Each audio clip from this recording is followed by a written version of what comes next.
Philippe Poutou est à 2% dans ce sondage et dans Picard, Élise et moi, ce soir, il est représenté par une Beauvaisienne, psychologue scolaire, ancienne candidate aux municipales et aux législatives à Beauvais pour le nouveau parti anticapitaliste. Bonsoir Catherine Méry. Bonsoir. Philippe Poutou veut interdire les licenciements. En attendant, que dites-vous aux salariés qui sont déjà en procédure de licenciement ou qui sont menacés ? Effectivement, c'est ce type de procédure qu'il faut mettre en place. Nous, on pense que c'est dans la rue que ça se passe principalement. Et effectivement, il faut que les salariés puissent se mobiliser, qu'il y ait une convergence aussi des luttes. Nous, on parle d'interdire les licenciements. Pour nous, c'est l'État peut réquisitionner une entreprise. Je pense que là, par exemple, si on prend les Whirlpool, ils ont un patron que je qualifierais de voyou. Depuis des années, ils ont dû subir des plans sociaux. Ils sont passés de 1300 à 290 personnes. Ils ont perdu leur RTT, ils ont perdu leur samedi, ils ont eu un gel de leur salaire. Et malgré ça, Whirlpool s'en va purement et simplement en Pologne. Et je pense que l'État peut dire on réquisitionne parce qu'on fait un choix de société de dire la priorité, c'est l'emploi et non les profits et la propriété de ces messieurs. Mais votre proposition, c'est d'interdire les licenciements en général, c'est-à-dire partout. Personne ne pourrait licencier qui que ce soit, même dans une petite entreprise. Alors pour une petite entreprise, nous on verrait plus ça au niveau d'une nouvelle branche de la sécurité sociale qui permette de compenser le salaire des personnes. Mais effectivement, nous on veut surtout s'attaquer aux gros profits, à l'indécence que l'on voit là actuellement de personnes qui font quand même 800 millions de bénéfices et qui s'en vont purement et simplement et qui laissent les travailleurs comme ça sur le tas.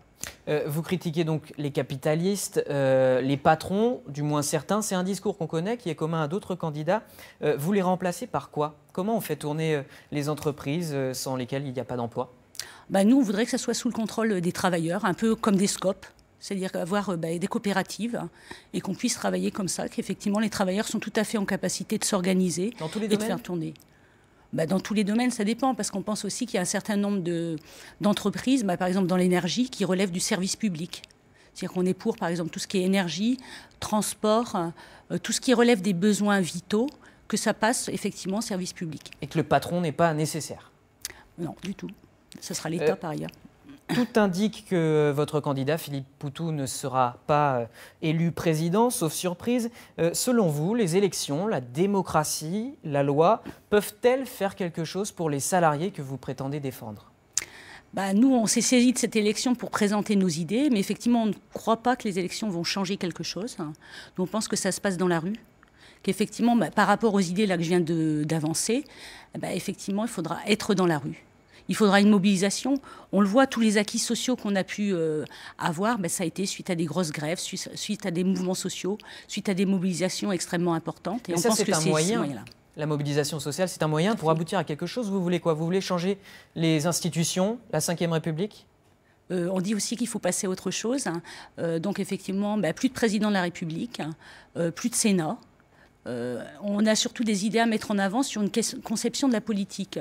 Est-ce que les élus doivent gagner plus qu'un salarié moyen ? Nous, on pense qu'un élu doit gagner 2300 €, c'est le salaire moyen. On pense que c'est pas un métier d'être élu. Il faut faire un mandat, pas de cumul des mandats, 2 mandats maximum. Et donc, on lance ces idées-là pour aussi redonner une image positive de la politique.